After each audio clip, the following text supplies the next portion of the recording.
All right, continuing on with factoring for the second part here, we're going to look at continuing to look at trinomials, but we're going to look at a more challenging trinomial. So here, the form is ax squared plus bx plus c, but my a value is not equal to 1.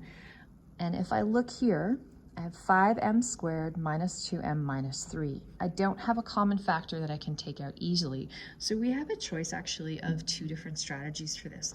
We can use a guess and check, because we know the general form of my term is going to end up with a binomial times a binomial.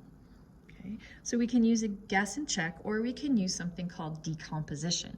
For decomposition, we find the pair of integers that sum to b and whose product or multiply to a times c. So we've got two choices. I'll just write that down here.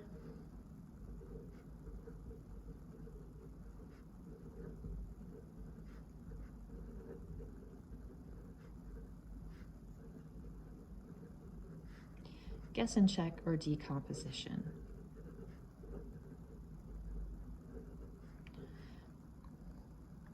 And decomposition then becomes factoring by grouping. So that's a with factoring by grouping.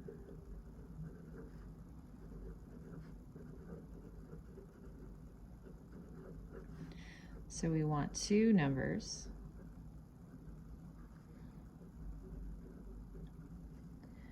that sum or add to b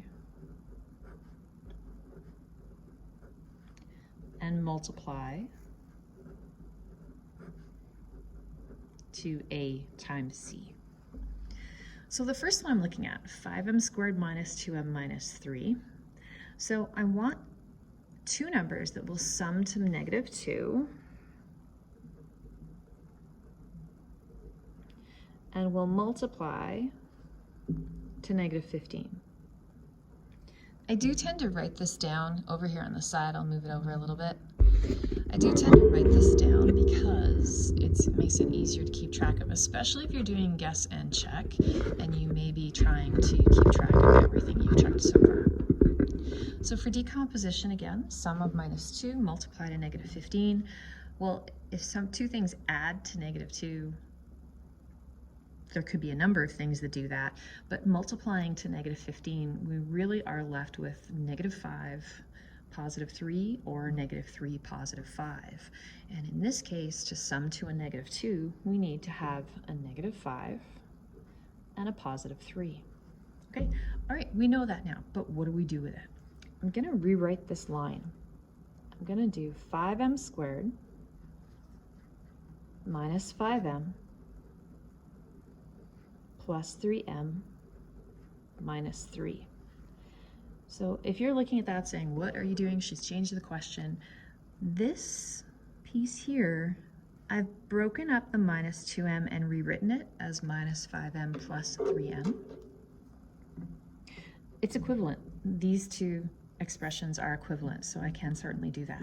But now I'm in a position where I can do factoring by grouping, because I can pull a 5m from each of these, and I can pull a 3 from each of these. So I end up with 5m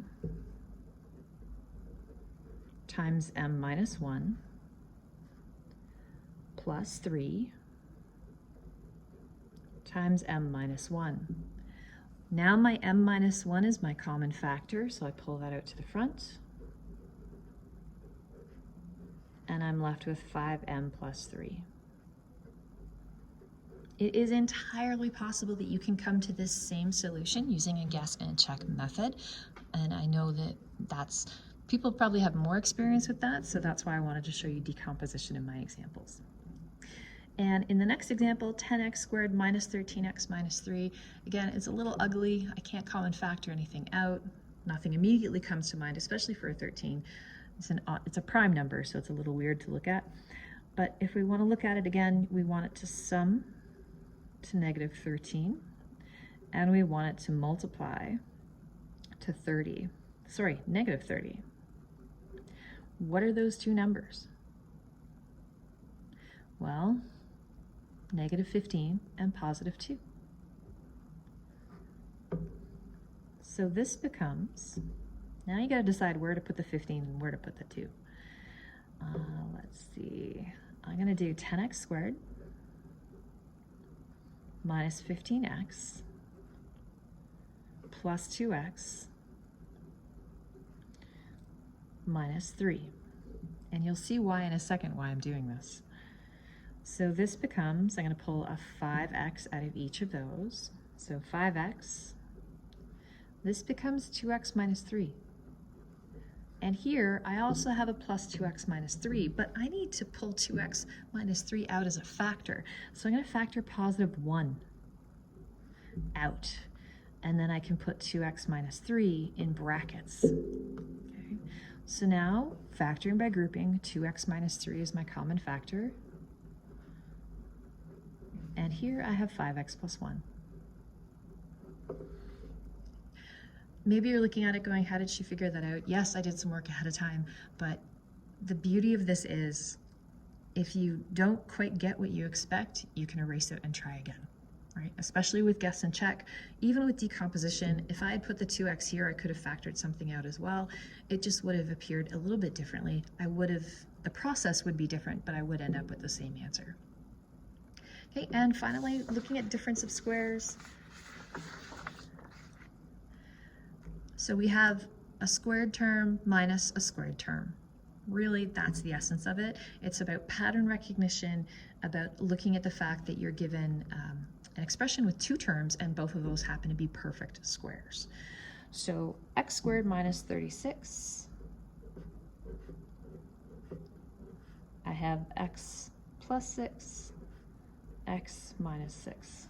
Boom, you're done.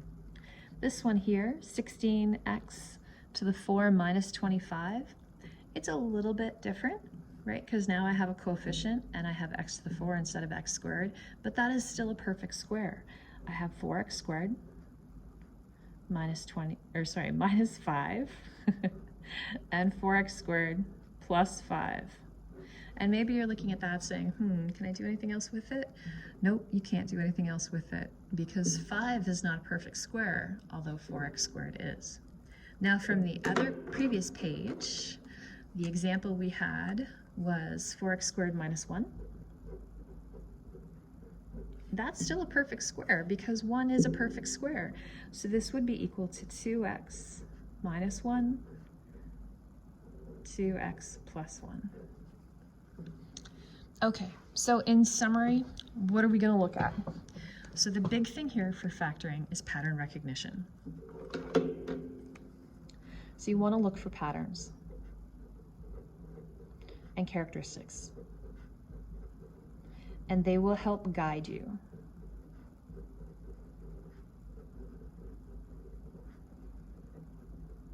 While there will be factoring questions, especially in practice work, where it's clearly one type of question or another, in a lot of cases, as we move to more complicated equations and expressions, you're going to need to use multiple factors. So the first question is how many terms?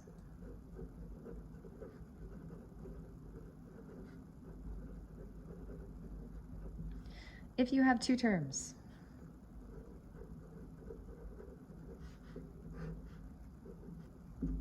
right? Is it a difference of squares?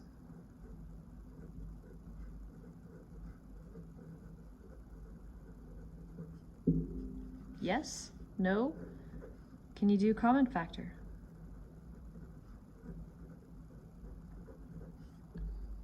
So let's say you have 3 terms.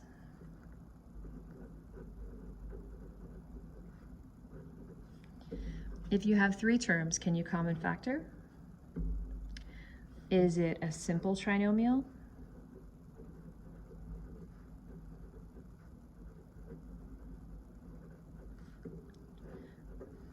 Is it a complex trinomial?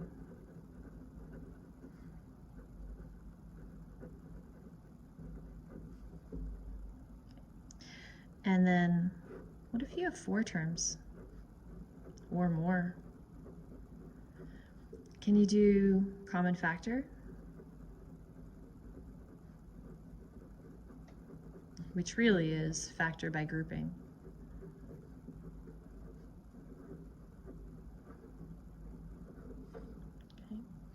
And the key thing to remember is you may end up using multiple strategies.